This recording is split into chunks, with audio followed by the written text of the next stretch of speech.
central place that you could access from your phone or laptop, which was like the coolest lounge or cafe you've ever been in, like your own private club, a 360-degree immersive environment with a I just want to segue to the other thing we wanted to talk about is your Chip's sort of involvement in gambling, financial stuff, all this, which in my mind, and maybe Chip can illuminate us, started with horse racing and card playing, which of course I never got involved in any of this stuff, but that was happening in the coffee house, and maybe you just want to talk about that, or maybe something before that, which kind of led to that. No, I got into, I got into horse racing before the coffee house.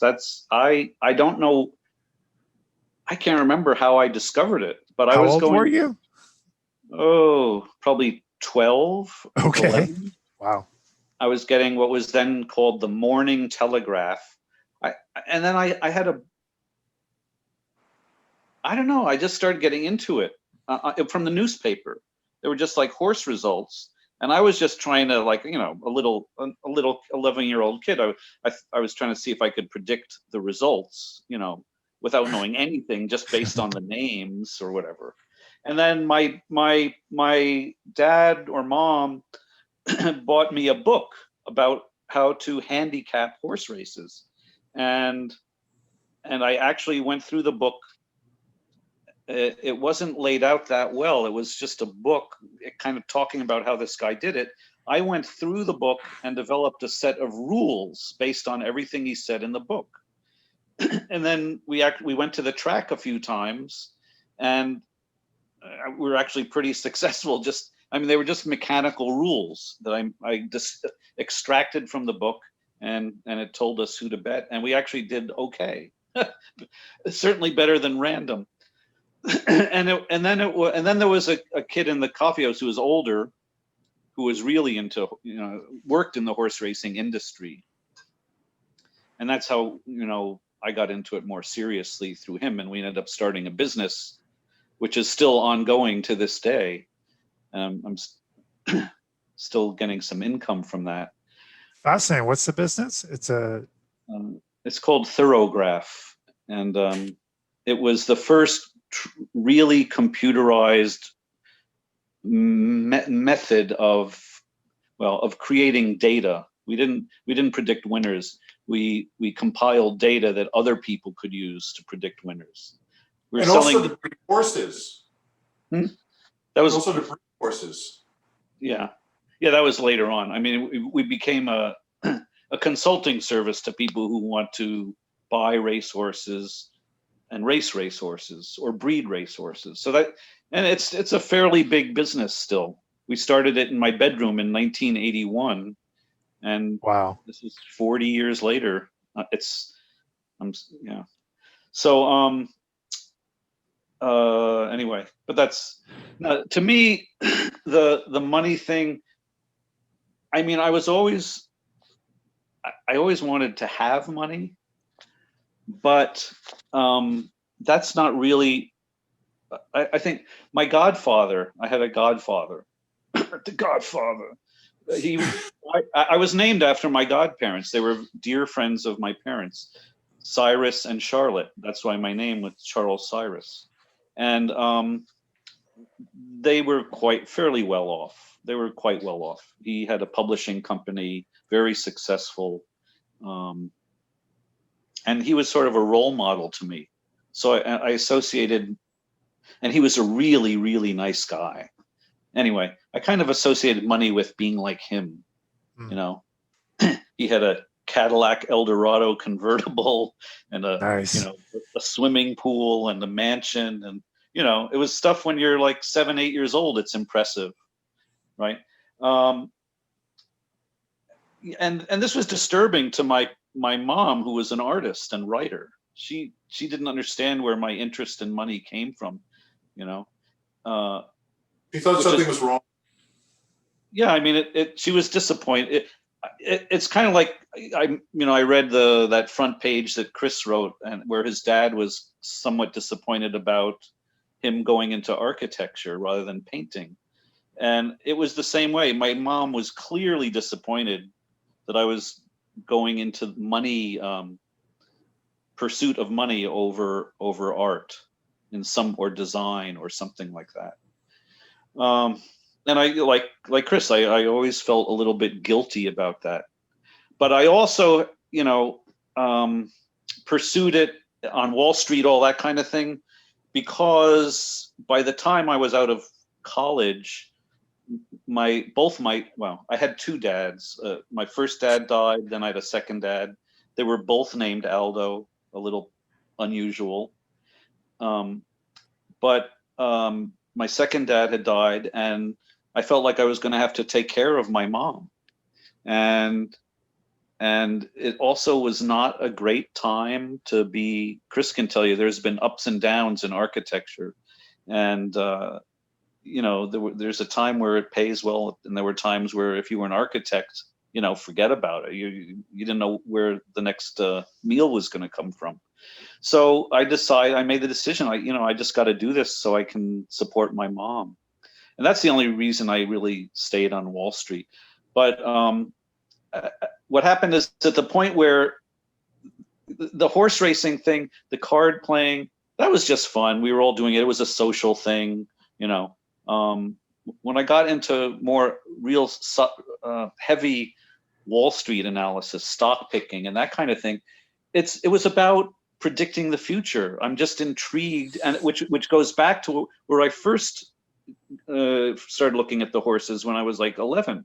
It's just about predicting the future. It's a game, right? A puzzle, and I that's what I really enjoy. And with stocks, for example, I also enjoy hunting. That's why I like to go to the Goodwill. Nothing thrills me more than finding, a $100 Le Creuset pan for $4.99. And it's not that I can't afford to buy a new one, but it's not fun to me to buy a new one. I want to find one.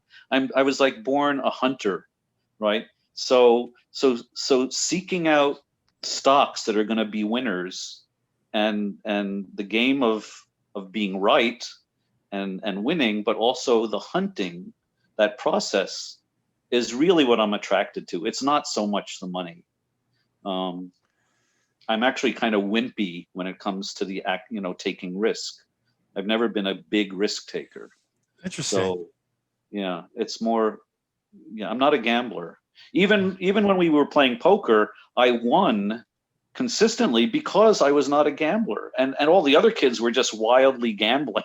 So you're playing tight? Is that how it's? Yeah, very tight. I mean, they have now it's become like a style of playing poker, and to me, that was always the only way I would want to play. I mean, why would you? But anyway, and it's not that fun if that's what you're doing. Really, it was a social thing.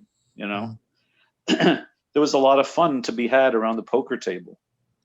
So were you when you were playing poker? My mentor who passed away was very into poker at the end, and they encouraged me to learn poker, which I did a little bit too, because it's really kind of a business thing of reading people.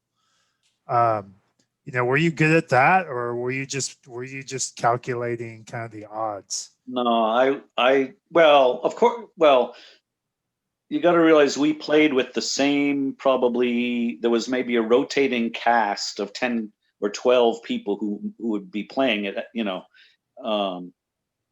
know, maybe more, but no more than 20. So you just got to know them and their styles. So you didn't have to read them that. It wasn't like sitting down at a table with a bunch of strangers and then trying to ascertain who's doing what and where they're coming from. And, so it was not quite at that level, and also at that age, you're just not that.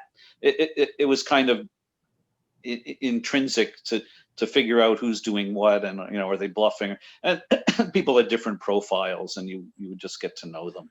So no, it was more about I just was playing the odds.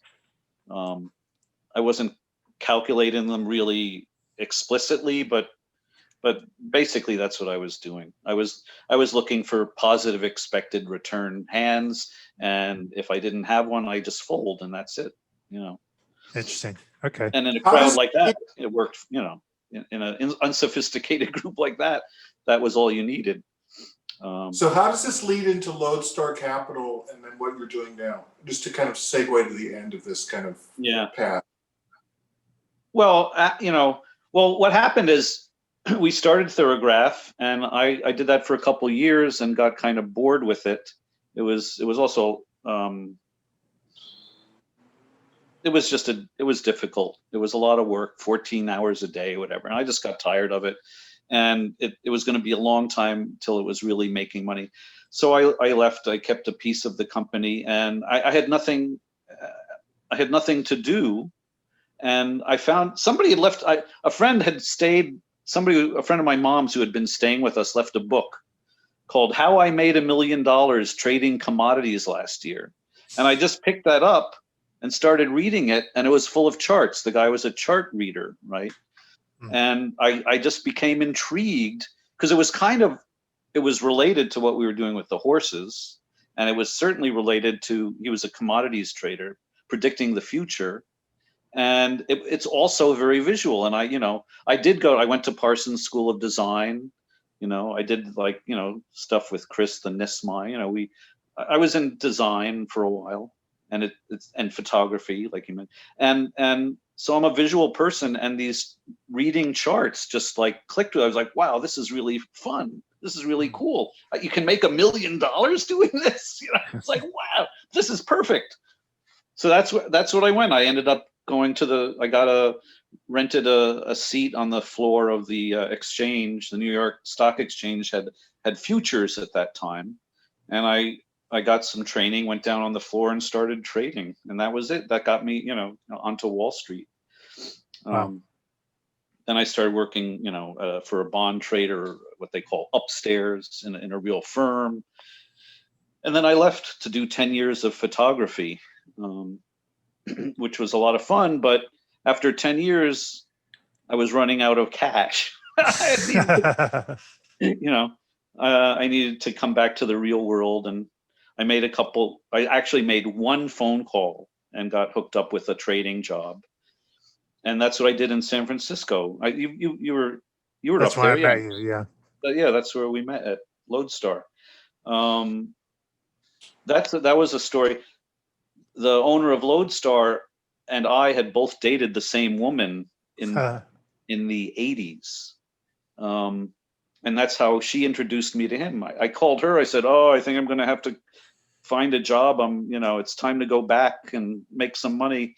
And she said, "Oh, do you remember Scott? We went to his party. He's looking for a trader."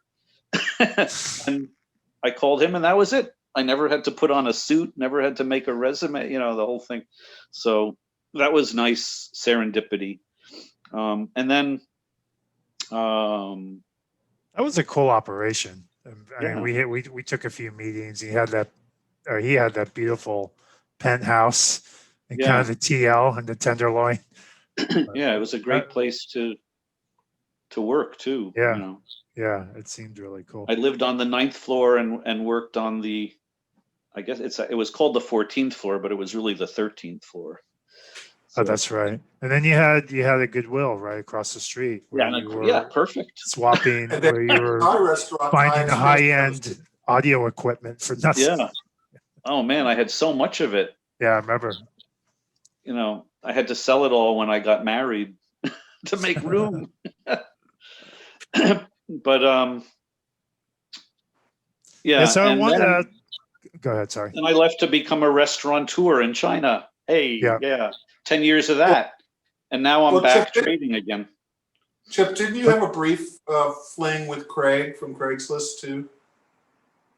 Oh well, I had emailed him back and forth. I was kind of very early on, making recommendations. But no, I wouldn't call it a fling. Just, but I was in touch with them, in the very early days of Craigslist. And yeah, it would have been nice if I had sought a job there.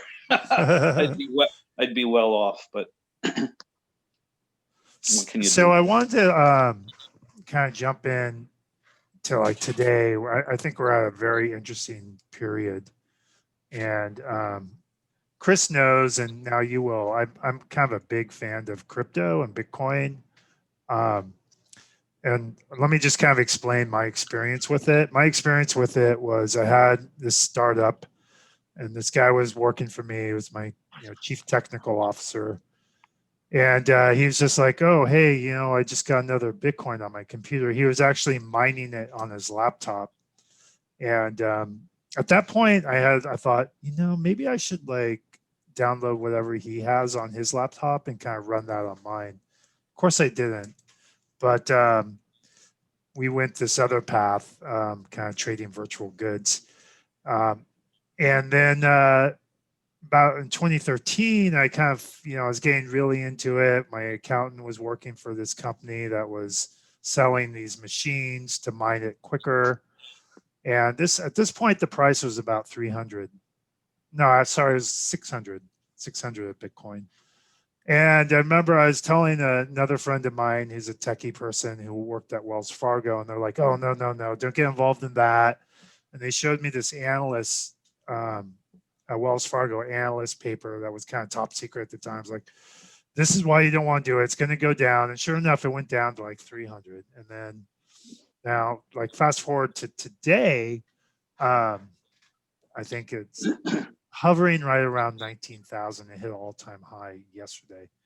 And to me, the big difference is I read the white paper, and I think few people really understand that. A lot of people think it's a Ponzi scheme, but it's basically this white paper, and the kind of underlying technology behind it is so, in my opinion, structurally sound. There's so much computing power that's led to this point in time that it's, in my opinion, pretty unhackable.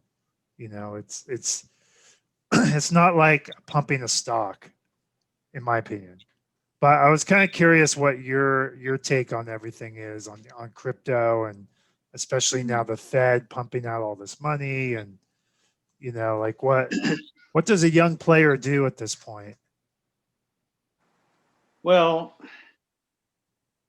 as far as crypto, I don't think there's any way to really know. I was talking to Chris about this a week or two ago. There's really no way to know what's going to happen with it. Governments could step in and just make it illegal, and then it becomes like a black market thing, and that would severely hurt the value. It could become the new gold, in which case it could go to, $1 million, like McAfee. Wait a minute, isn't McAfee supposed to have eaten his dick by now? You may have. What's going on with that? I haven't stayed up on that, but I believe he's over. Sure. I believe he's overdue for a feeding. Anyway, he had said a few years ago if it didn't go to $1 million, he would eat his own dick or something like that. I don't know. So he was wrong on that, but I think there's just no way to know. There's a lot of people have a lot of opinions.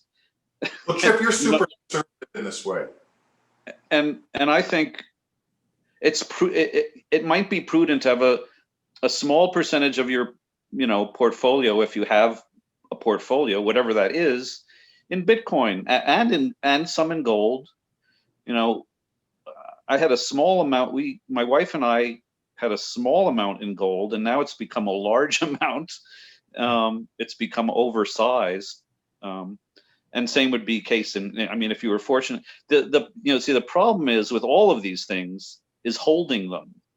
There's a lot of people who would have bought Bitcoin at 300 and when it back to 600, they go, "Oh, I doubled my money, I doubled my money, wow, I'm going to sell, it's very hard to hold on to these things." Yeah. It seems, you look in hindsight, what's called survivor bias, which is you hear about the people who did hold, but for every one of those, there's probably 10,000 people who didn't, and you don't hear about them. So you hear these spectacular stories, but so you kind of have to make a decision. Like with gold, my wife has decided she's just like basically never going to sell. And that's really the function of it should be in your portfolio. It's not something you trade. Well, you can trade something also. That's another story. But as far as Bitcoin or gold, or both, it just makes sense to, since nobody can predict the future that far out. Just put, I don't know, 10% of your, I mean, if you say you put 5% of your portfolio into Bitcoin at $20,000, right? And it goes to 1 million, that's, you've done pretty well. You're even at 5%, you're going to be very happy. At 10%, you're probably set for life, right? So you don't need to put that much of your portfolio into any of these things. If indeed Bitcoin becomes the new gold, it is going to go much, much, much higher.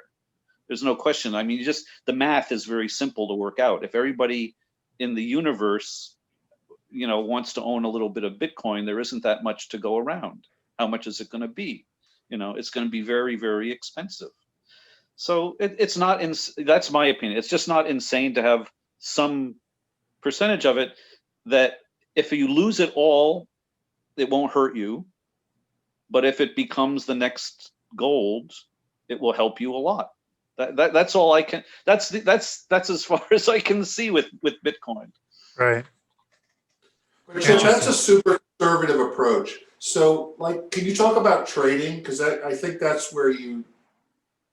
Yeah, that's a whole other thing. Now, see, Bitcoin, again, I'm still like that poker player. I'm not a gambler. I understand technical patterns very well. And I also know from having been in serious hedge fund community that these technical patterns are highly researched and don't work. People imagine they work. It's like the placebo effect. But believe me, if any of these simple technical patterns worked, they would be arbed out by JP Morgan and Goldman, and there would be, these guys have massive computing power. If there were any technical patterns that you or I could see, they would be all over it. Like it would be arbed out of the market. So I don't see how something like Bitcoin, which trades on purely, what's the word for it? Well, you could call it technical. It's supply and demand, but it's based on emotion more than anything, and news flow and stuff like that. I don't see how you could probably really trade that successfully, except to just buy low, sell high randomly.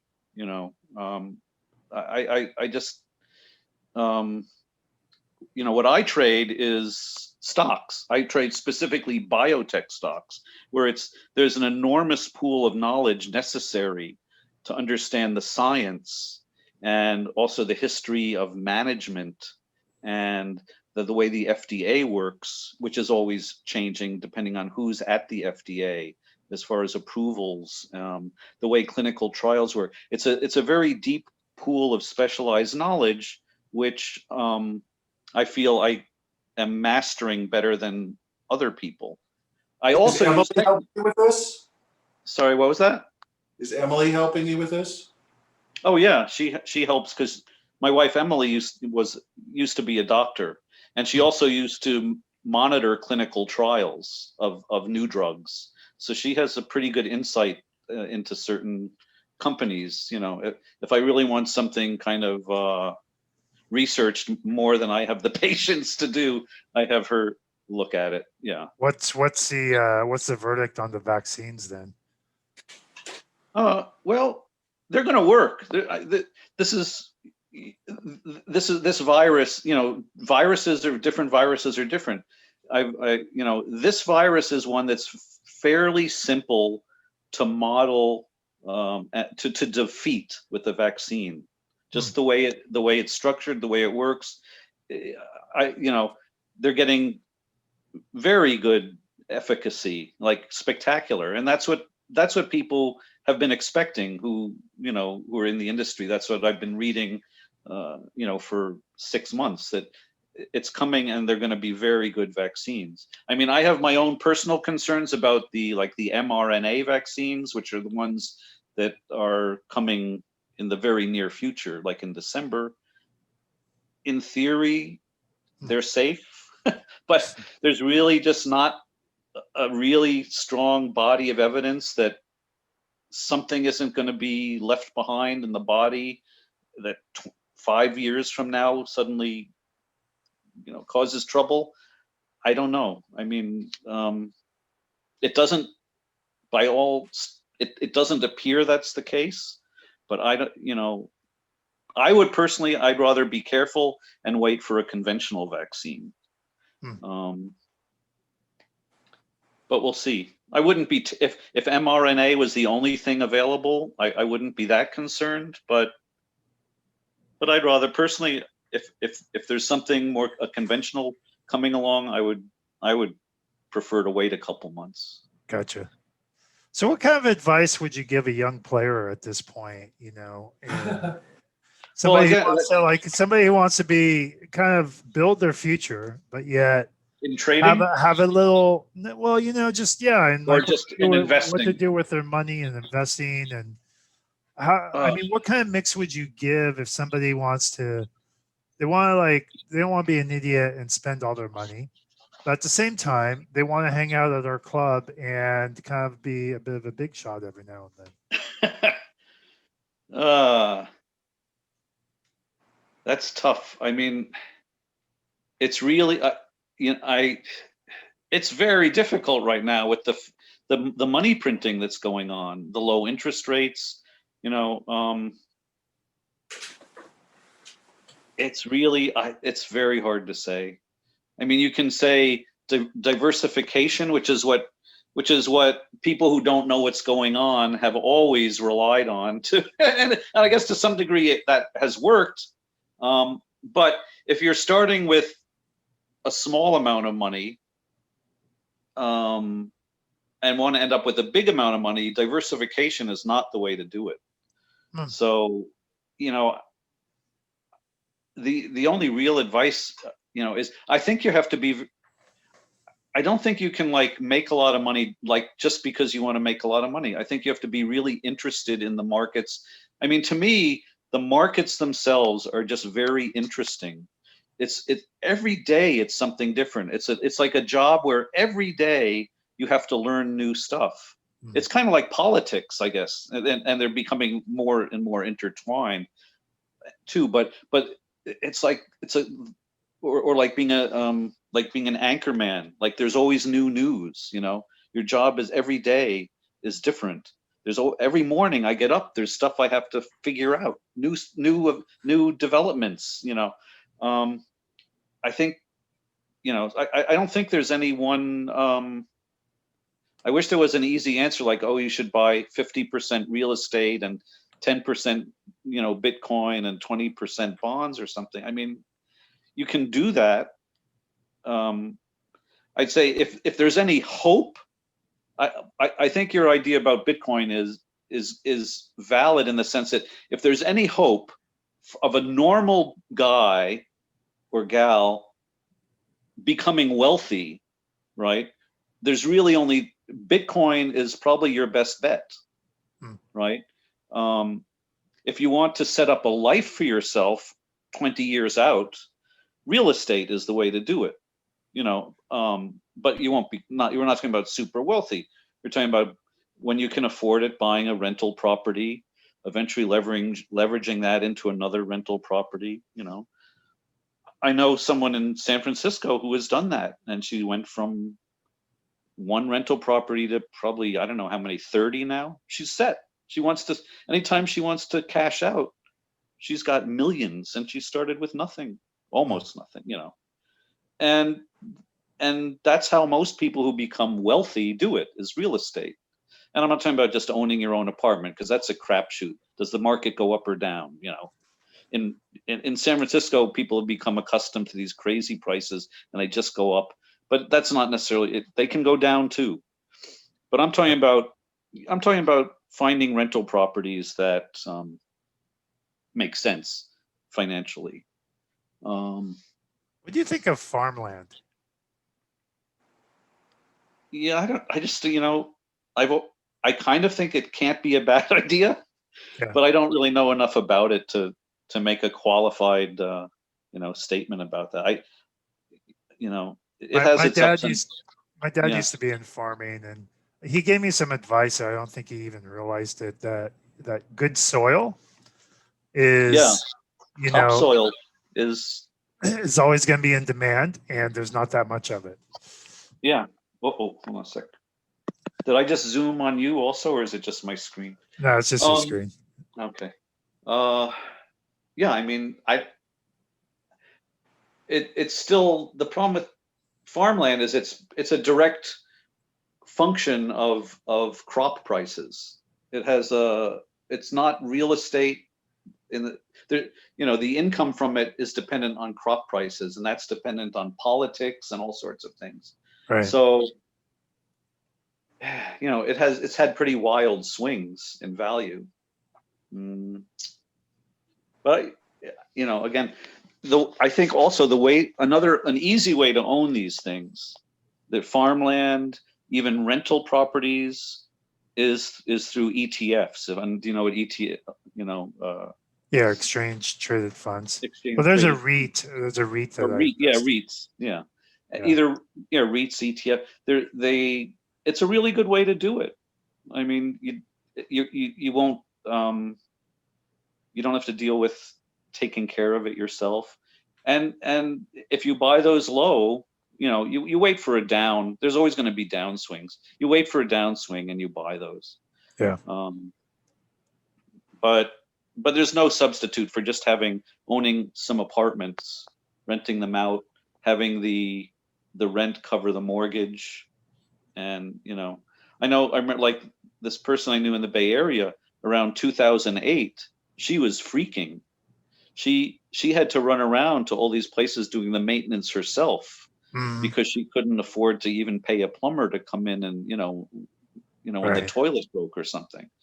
But she got through it, and now better than ever, obviously. Right. As far as trading, it's a very specialized, very competitive. I see people, I'm on Twitter.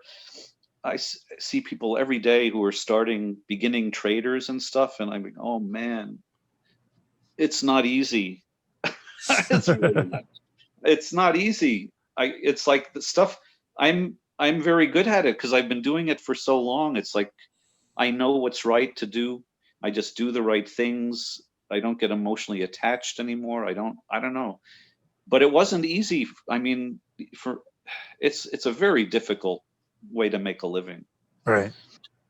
Well, I think the other point, Chip, is like the thing that runs through all of this is you actually enjoy what you're doing. And so even if you don't make money at it, or as much money as you should, you're able to weather the ups and downs because you actually just have a good time. Yeah, it's about the process. You have to enjoy the process, or it's not worth it. I mean, especially trading.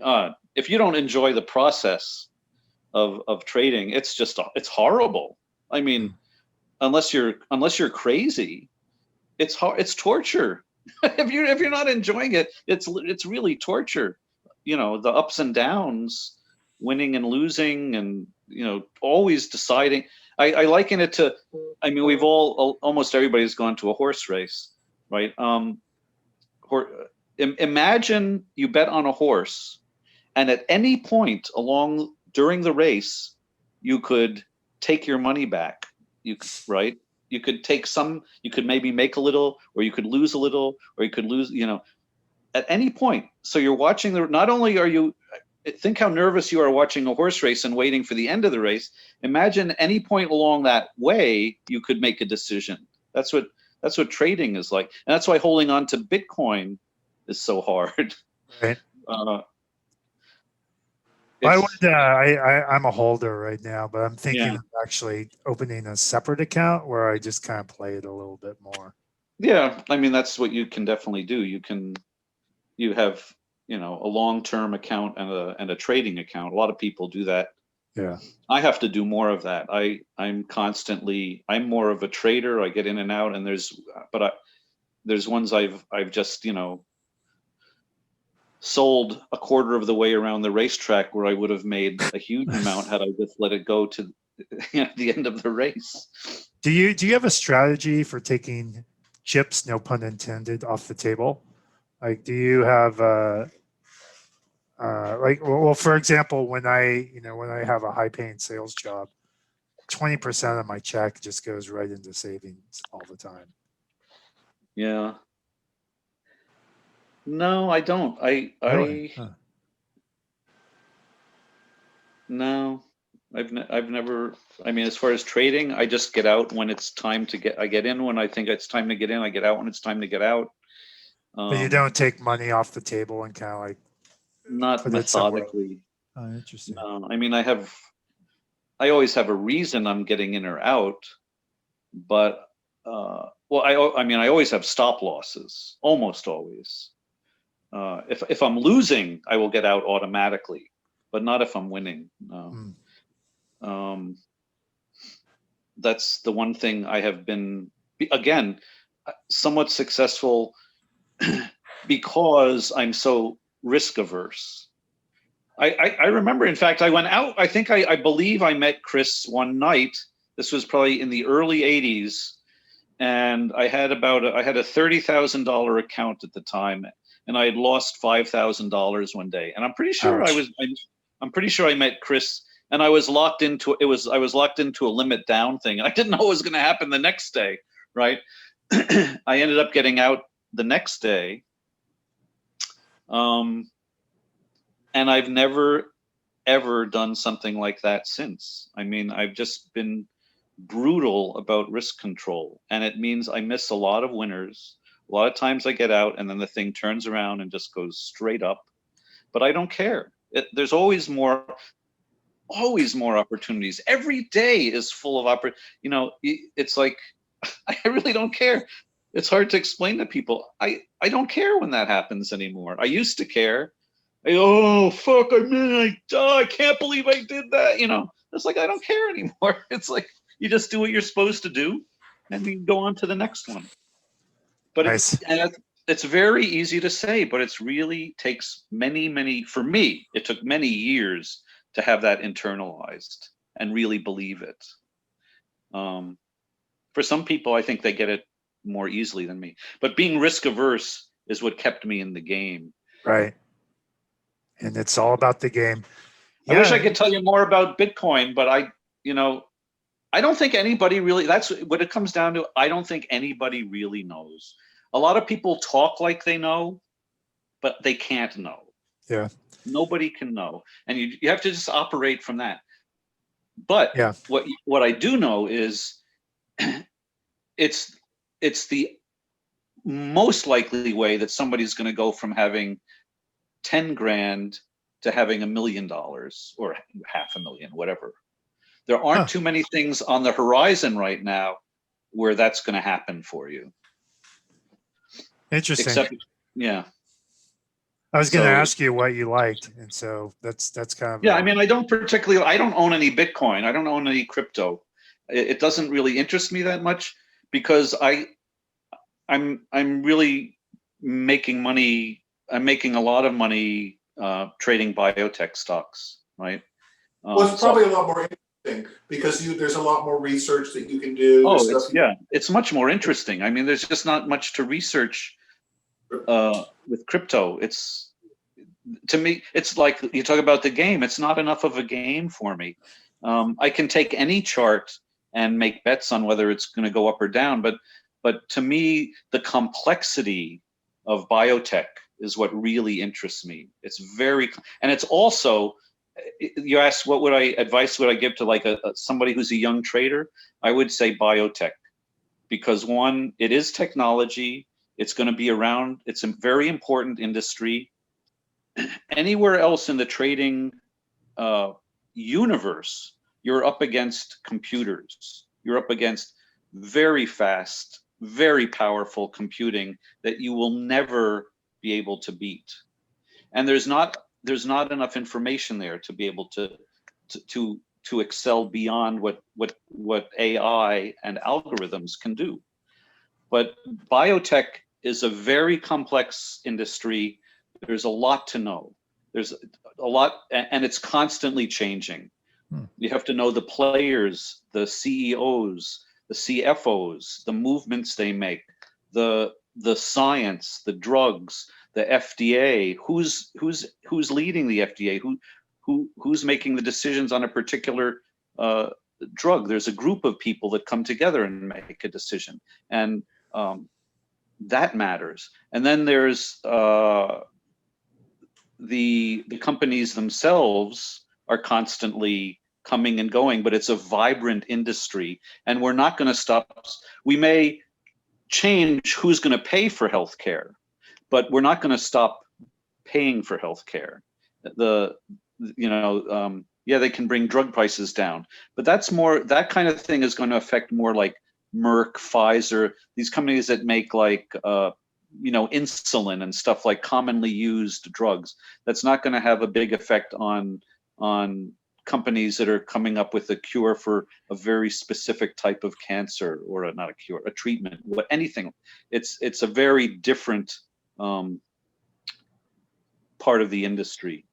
And it's going to be a long time before a computer or an algorithm can beat you having that knowledge. And that's not true of, say, technology. There's not that much to know about Microsoft or about Zoom. They're highly correlated to the economy and to overall technology, and there's nothing there that's a secret. There's nothing there that's that hard to know where you as the little guy have an advantage, right? So anyway, that's my talk on that. I think biotech is the only way in going forward. It's gotten much more competitive. It used to be tech guys could trade, make a lot of money. It used to be, macro guys could trade. They've all retired because there's no way to beat the computers. The computers have armed out. So anyway, there was another point I wanted to make, though. This is a completely separate issue. I think there's something we missed about growing up in the village that's important. Okay. And that distinguishes it from nowadays. And that is we all agree, everybody who grew up in the village agrees that it was a fantastic place and a fantastic time to grow up. And that wasn't because of the drugs and the alcohol or the lack of parents, although that all helped. That all certainly made it, it made it fun. But that's not what was really different was hanging out. And I'm just going to call it hanging out. We all hung out together all the time. It was a group of kids, and we would sit on a stoop all summer long, every night, right? Chris, you're there, right? We would sit on the stoop on Grove Street and just watch the world go by and shoot the breeze and, I don't know, make fun of people. We would play Frisbee. It was just hanging out together in live and in person. I feel really sorry for my son now, where all the hanging out, if you want to call it that, is online. It's not, we made lifelong friendships, being together at a critical stage in our development that you are not reproducible at a later age with other people. And it was because we were there in person, experiencing all of our grief and our, craziness all together. And that doesn't happen on Zoom. It just doesn't. So I feel really sad for this generation. And it's kind of trite, the old guy feels sad for this generation. It's like, I don't know. It's a different world now. And we grew the village, and it was, kids in the suburbs, like where you were. I don't know, maybe you weren't a mall rat, but there was that. You could go to malls and hang out. Kids hung out, whether it was on a stoop in the village or whether it was in a mall or whether it was at the, at the football field. That's what's missing. That's what I'm glad we had. There definitely was the we had the mall, or we had the kind of the strip mall, and my good friend had a pickup truck with an amazing Yeah. stereo, Yeah. and it was a kind of an instant party, you know, like Yeah. until the cops came down and shut us down, which was quite often. But Yeah. yeah, And it was you roll different. down the window and the smoke wafted out. Exactly. Yeah. Well, I mean, You that's know, what me and Chris are trying to kind of recreate with our idea of the player space, of bringing people together again, and both yeah. online, but more importantly, like being able to be in person and collaborate, and you know, share ideas and art and everything else in the real time. Yeah. I mean, it's well, split with the COVID-19, it's great to have a place even online where you can do that. But yeah, it's the world has changed. I don't know. Yeah. I'm very happy to have grown up when we did, you know. Yep. But maybe that's something you could think of with player is a young person's category. You know, I can see its appeal to people like us right now, but maybe there's a place for somehow creating a zone that is for young people, to give them more of the experience that we had. I hope so. I mean, that's kind of the goal, is, you know, just, we don't want like a bunch of old people hanging out together. Yeah, It's really like mixing it up. we need And influencers. yeah, we need influencers. It sounds like we need, you know, we just need to get supply them with drugs, like what. I didn't mean that. Did I just say Yeah, that? well, No, I'm just kidding. But you know, I mean, there is I don't know. They something have their about they have hanging their out place. all ages. When you're young, it has its place. You know, Yeah. um, I don't it's think this generation they're not that does. interested. Not at No, all. Not at all. no, No. because I don't know. It's hard to speculate on why that is. It's just Because they get the dopamine hits from the internet. the They whole. got games, and I mean, they had all kinds of stuff that Yeah, we I just guess don't that's what it have. is. Like, There's flashing colored lights, like I call it. You know, yeah, I mean, Jojo in front of his screen, it's just like flashing colored lights are the new drug. yep, But the thing is, it doesn't foster interpersonal. It's not an interpersonal drug. It's like it's more of an introspective. It's not yeah, even that. It's more like TV was. It's like TV, but it's more fun and more interesting. I mean, yeah. A little more interactive than TV, but yeah, it's more okay. interactive than TV. It's somewhere in between, but it's still the flashing colored lights, and like those studies they've done with TV that show your brain basically goes dead when you're Right. watching TV. That's probably not quite the case if you're in a chat room, or even reading Wikipedia or something like that, or playing a game. Your brain isn't dead, so it's better than TV. I'm sure. I Well, think so. I think there it's not just folks like us who are looking back in nostalgia. I think a lot of young people are looking for IRL, as they say, experiences, and so I don't think all hope is lost. No, it will always. I mean, that's why bars are popular. You know, that's why COVID is still spreading. People aren't going to give this up. COVID is an IRL problem.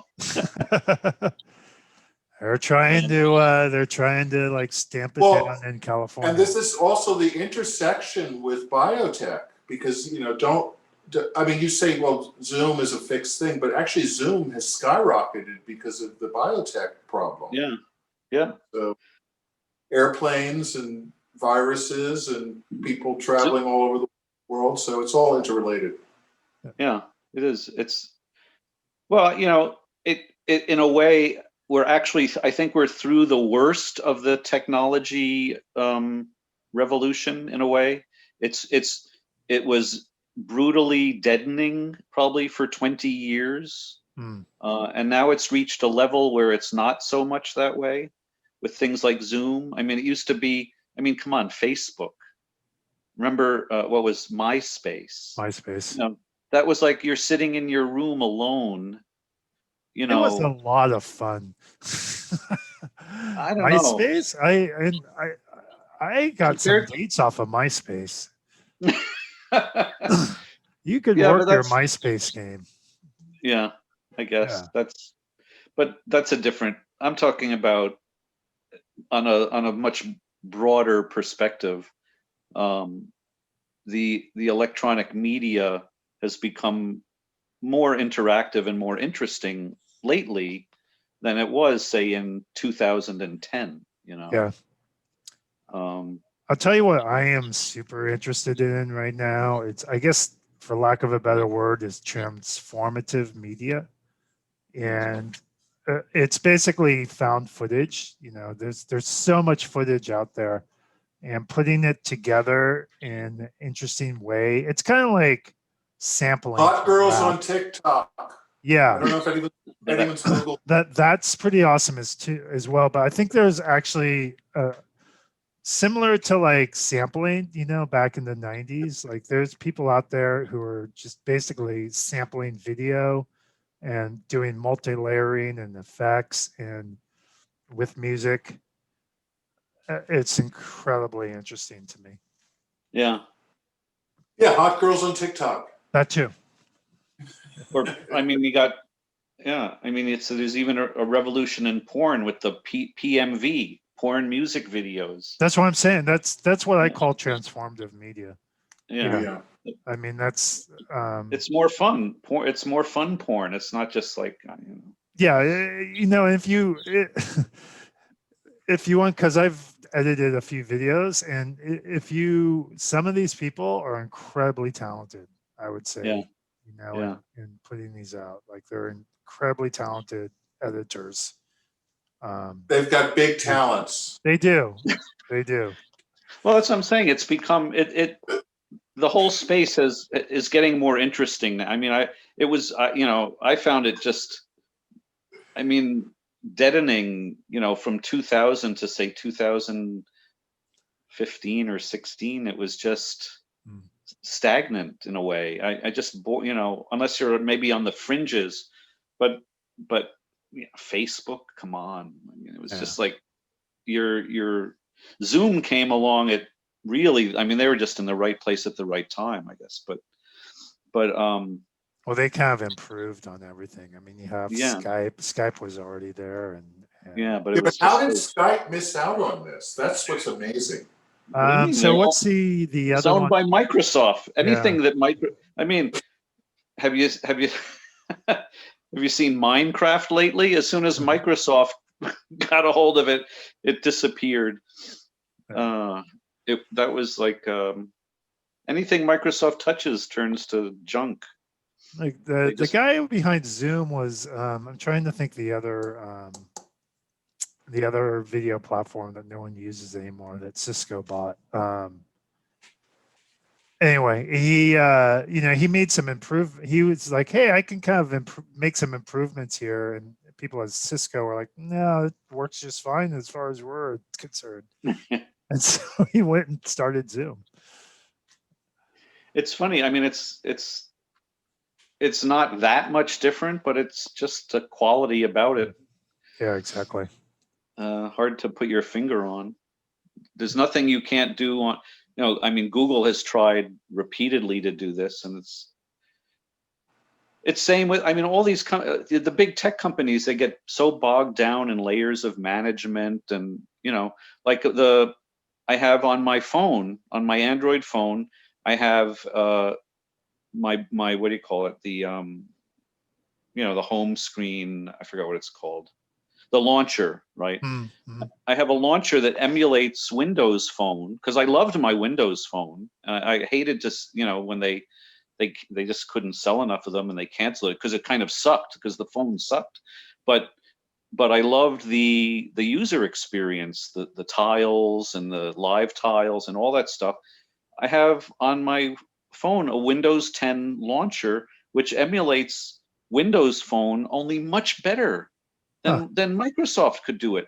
This guy is one guy, he probably did it sitting at his kitchen table.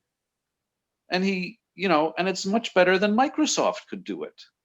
It's just ridiculous. It's, you know, I love it. It's great. It's everything that Windows Phone could have been. But and they spent $10 billion and couldn't do it right. Isn't some of this stuff happening in biotech? Aren't there people doing like home biotech? I'm just reading. Oh yeah, there's like biohackers kind of, yeah, which is really kind of, wow. Yeah, it's are we kind of talking crazy. Breaking Bad or a little? Yeah, I mean it's kind of crazy. I mean, I don't know. Again, that was something that you could do a few years ago, but it's become, well, I mean, you can build an atomic bomb at home if you're really determined to, probably. Nowadays, everything you need is available. But, well, except for the enriched uranium, but as far as everything else, I mean, that's not real enriched uranium they're selling on Amazon. I don't think so. I think it's fake. It's fake Chinese. It's fake Chinese uranium. But they you know, but no, now it's become very high tech. Also, it's very expensive to get a real drug to market. You know, it's very, very, you know, very expensive. So, but yeah, I mean, but there are biohackers who are doing stuff. I'm trying to think of a good example. I can't think of them. But yeah, my son keeps sending me stuff on mushrooms because, you know, this is the other thing is that people get on the internet and it's like, Dad, if you just take this mushroom, it'll make your dick 5 inches longer. You know. Really, a mushroom can do that? It's a very heavy mushroom. You you hang it from your dick. That's amazing. Okay, at that point, I think we need to like. No, but what was I going to say? No, there's just the biotech is very fertile ground for what you call it's still inefficient. You know, there's the efficient market hypothesis, which is that everything that's known and can be known is instantly reflected in the price of a stock, and therefore you can't make money trading stocks other than long-term investing, because it's not a zero-sum game, right? You know, the Fed prints money, it gets in the economy, the price of things goes up. And if you can leverage yourself to that, which is what real estate does, or Bitcoin, that's one way of making money, is being leveraged to this insane inflation of the money supply. But as far as inefficiency in analyzing a company, biotech is probably the last place that exists, you know, as far as larger companies. I mean, there's always tiny, you know, penny stocks and stuff. And there are people who specialize in that, but I don't know. That's not my thing. Right. Oh, but interesting. You know, it's a matter of finding inefficiencies where computers, where there's just not enough data computers can dig into. You know, for a while, the big data-driven hedge funds had like they were doing stuff like they could predict General Motors sales. They figured out that they could burrow into insurance companies' data and see new cars were being insured, and what type of car. So they knew ahead of time that General Motors or Ford or whatever was going to announce sales better or worse than expected. But now that's all this data has become too easy to get, right? So right. There's and it's just, that's not the case in biotechs, because for one thing, the data in clinical trials, they're usually, you know, double-blind placebo trials where nobody knows what the data is going to be until it's announced, right? I mean, there are people who find out, you know, they're handling the data, but there are pretty strong controls on that kind of being leaked. It happens, but it's actually surprisingly rare that I've seen that happen. Very rare. Where there was a movement in a stock like before the data, that kind of, you know, you can tell if somebody knows something, right? It's very rare. And there's no other industry that has that kind of secrecy around data, you know, where if you have an opinion on and Anyway, blah blah blah. You get the picture. It's where there is still a hope for a guy like you or me to beat the big, the funds. Fascinating. Bitcoin, Wow. Bitcoin, no way. I mean, they're number crunching probably. There's sort of metrics on Bitcoin, the number of unprocessed transactions, the cost of the transaction cost. I don't know. I mean, there aren't that many metrics, but everybody has access to them, right? So the number crunchers are just going to be faster than you. Yeah, I mean, you might be able to figure it out, but it's too late, right? So. But you can kind of bet the bull, right? But what? Bet the bull market. Yeah. Yeah. There's also like the insanity of what's going on right now. I mean, I don't get it. I bought a lot of stock in February and March when it was plunging, and I was fully invested until a few weeks ago. I just started dumping like crazy, and now I'm down to about probably 10% invested now. Wow. This is insane. This bull market in the middle of I mean, nobody's using the word. We're in a depression. This is a depression. Just technically, you look at the numbers, it's a depression. I don't know what, it's so weird. The lying and the Trump era, it's just like, nobody's calling this a depression because it's like, because of COVID-19, it doesn't really count. It's not a real depression. It's because there's a reason for it. It doesn't count or something. But like what they're saying, December 26th, there's 10 million people or something who lose their unemployment, and the protections on foreclosures are ending, and I don't know. Yeah. The market is focusing on the vaccines being available and everything, but that doesn't mean this all comes roaring back. There's like structural issues. No, it takes a while. Yeah, but I mean, there's a lot of jobs aren't coming back. Yeah. Commercial real estate, like office space, may never come back. A lot of companies have learned that their employees work from home. They do a great job, and it saves everybody money. The employees love it. The company saves money. Why pay all that rent and insurance and upkeep? A lot of stuff isn't coming back, and a lot of small businesses, like people have gone to Amazon or whatever, online shopping. Right. It forced people who were resisting that. It forced people to do that who just, it wasn't their thing, and now they've realized it's actually really good. They're not going back to their neighborhood stores. I think restaurants come back eventually. Hopefully. Bars and restaurants come back. Yeah. But the whole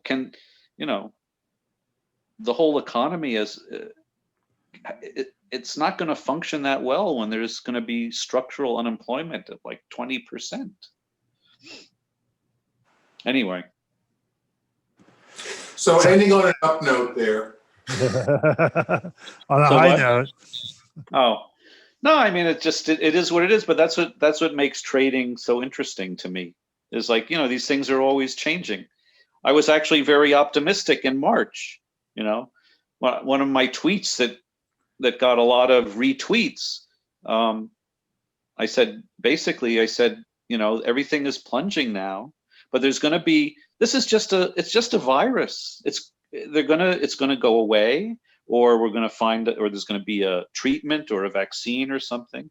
And I said, just look forward to sometime in late July, August. We're going to be sitting outside, drinking a daiquiri, looking back on that crazy winter we had when stock prices were plunging, and everybody thought the world was going to end.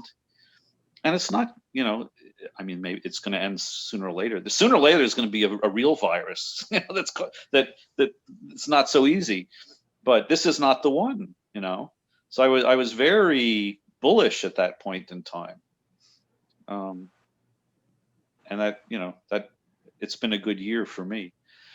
But no, now I'm not so bullish. It's hard to be bullish with, now we're at a peak while it's clear things aren't going to come back so fast.